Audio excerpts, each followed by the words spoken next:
ሰላም ይሕዋት ከመይ ኣለና ኣነ ብጣዕሚ ጽቡቕ ኣለኹ እግዚአብሔር ይመስገን ንስኹም እውን ጽቡቕ ንክትህሉ በዓልቲ ሙሉእ ተስፋዬ ብምቕጻል ንኹሎም ኣመንቲ ምስልምና እንኳዕ ናብ ዝኽቡር በዓል ዒድ አልፈጥር ኣብቅዓኩም ክብለኩም ፈቱ ናይ ራህዋን ሰላምን በዓል ክኾነልና ንኩልና ይምነ ከምኡውን ካብዚ ዘሎ ሕማም እግዚአብሔር ምሕረቱ ክፍልወልና እናተመነኹ ከምኡውን ንሙሉእ ህዝቢ ኤርትራ ርሑስ በዓል ቅንያት ናጽነት ይግበረልካ ክብል ፈቱ ብምቕጻል ሓንቲ ቪድዮ ከዳሉ ክፍትነ ብጽሞና ክትከታተሉና ከኣኒ ብክብሪ ይዕድመኩም እሳ እንታያ እቲ ሕቶታት ካባኹም ልመጽእ ነይሩ ብዙሕ ሰብ ኣብ ኢንስታግራም ሓቲቱኒ ፀጉርና ይረግፍ እዩ እንታይ ተገበርና ይሕሸና ስለዚ ገለዶ ሓንቲ ቪድዮ ክሰርሕልና ኣይትኽእልን ገለ ይድብል ነይሩ ናትኩም ሕቶ ስለዚ ሎሚ መዓልቱ ኣኺሉ ጆባ ኢለኩም ኣለኹ ናፍታ ቪድዮ ከብለኩም ሎሚ ዝተፈላለዩ ዓይነት ሻምፖ ሒዘልኩም መጽእ ኣለኹ ከም ትርእይዎ ዘለኹም ስለምንታይ ደኣ ብዙሕ ዓይነት ሻምፖ ሒዛ መጽያት ትብሉ ትኾኑ ኢኹም ስለዚ ፀጉርና ካብ መሰረቱ ስለምንታይ ዝረግፍ እንተሕሪልና ብግቡእ እቲ ፕሮቲን ዘለዎ መግብን ከምኡውን እትዮም ቀጠልያ መግቢ ንብሎም ከም ባዕል ኣሕምልቲ ደይምውሳድ እዩ ንፀጉርና መጀመርታ ደርግፎ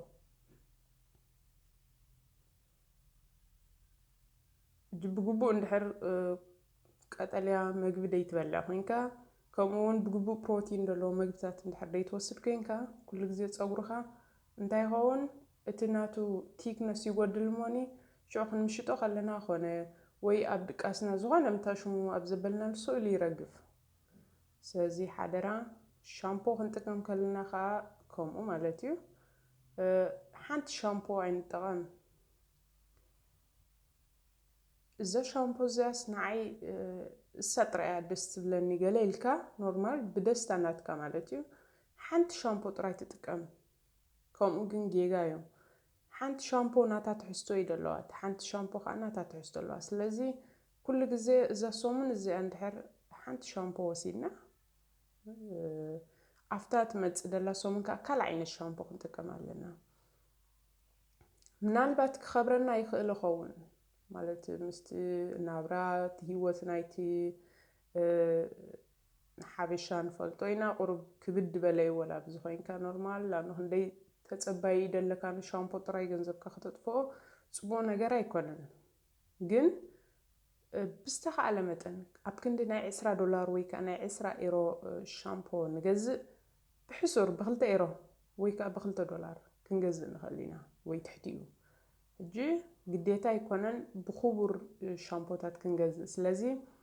ብሕሱር ዝተፈላለዩ ዓይነት ሻምፖ ክንጥቀም ንኽእል ኢና ስለዚ ሓንቲ ሻምፖ ጥራይ ደይምጥቃም እቲ ሓንቲ ሻምፖ ሎሚ እንድሕር ተጠቒምናላ ብዘይገድስ ፅባሕ ዲኻ ድሕር ፅባሕ ከኣኒ ካልእ ዓይነት ሻምፖ ክትጥቀም ኣለካ ምክንያቱ ነናቱ ትሕዝቶ ስለደለዎ እቲ ፀጉሪ እንታይ ይረክብ ማለት እዩ ካብቲ ሓደ ናፍቲ ሓደ እናበለቱ ትሕዝቶታት ይረኽቦ እሞ እቲ ናይ ምርጋፍ ኮነ እቲ ሙድ ፀጉሩ እውን ኣሎ እቲ ቲክነስ ደይብሉ ፀጉርታት ሕጂ ንኽተርር ኮነ ንኸይረግፍ ክሕግዘና ይኽእል እዩ ባህሊቴ እሱ ጥራይ ደይኮነ ኸማን ተሓፂብና ብሻምፖ ጥራይ ንሕፀብ ሰባት ኣለና ወይ ከኣኒ ናይ ነብስኩም ትሕፀብሉ ንፀጉርኩም ትጥቀምሉ ሰባት ኣለኹም ሕጂ እሱ እንታይ ድገብሮ ነቲ ፀጉርካ መጀመርታ ናህና ፀጉር ናይ ሓበሻ ተሪር ኣይኮነን ኤክስትሪም ተሪር ኣይኮነን ከምዚኦም ናይዞም ቬስት ኣፍሪካ ፍልይ ዝበለ እዩ ፀጉርና ልስሉስ እዩ ማለት ኤክስትሪም ክስታይ ኣይኮነን ድማረር ዓይነት ፀጉሪ ይኮነን ዘለና ስለዚ ብናይ ነብሲ ጌርኩም ኣይትሕፀብዎ ወይ ብሳሙና ጌርኩም ኣይትሕፀብዎ ሻምፖ ናቱ በይና ነታ ፀጉሪ ትሓፅብዋ ምስ ነብስኻ ክሰልጠካ ክትብል ወይ ደኺምካ ትመጽእ ካብ ስራሕ እሞኒ ተብተብ ኢልካ ጥራይ ከመይ ገይረ ናፍታ محسابي أتومو تلقلق أبيله وتأ كعرف سطريت الرأينا تامعرف جن ولا نقدفو تصورنا خي حسبنا مو أفتاد عرفنا لا عرفنا مستملسنا بقبوك أسيلنا ولا أنت حمشة دقيقة توصلنا أنت حمشة دقيقة جن جزيه بنا مالتي نتصوري شامبو صبو غيرنا نحسبها استفعل لعين الشامبو مش حنت شامبو استفعل لعين الشامبو نتقام الله سطراي كيكونا كمان شامبو تطعمك أطري 5 حسب كيا مالتيو صريا مسبل كان تطقم لك كونديشنر غيرك قربتي ماساج تغبرو ماساج غيرك شعو صبو غيرك مالت اتي كونديشنر نمنتا يدحجزنا كنمش تخلينا ጨጨታ ይብልኒ ማለት እቲ ጾግሪ ገሊ ጾግርታት አሎ ብምሒር ምድካም كنمش تخلينا سؤال يرجف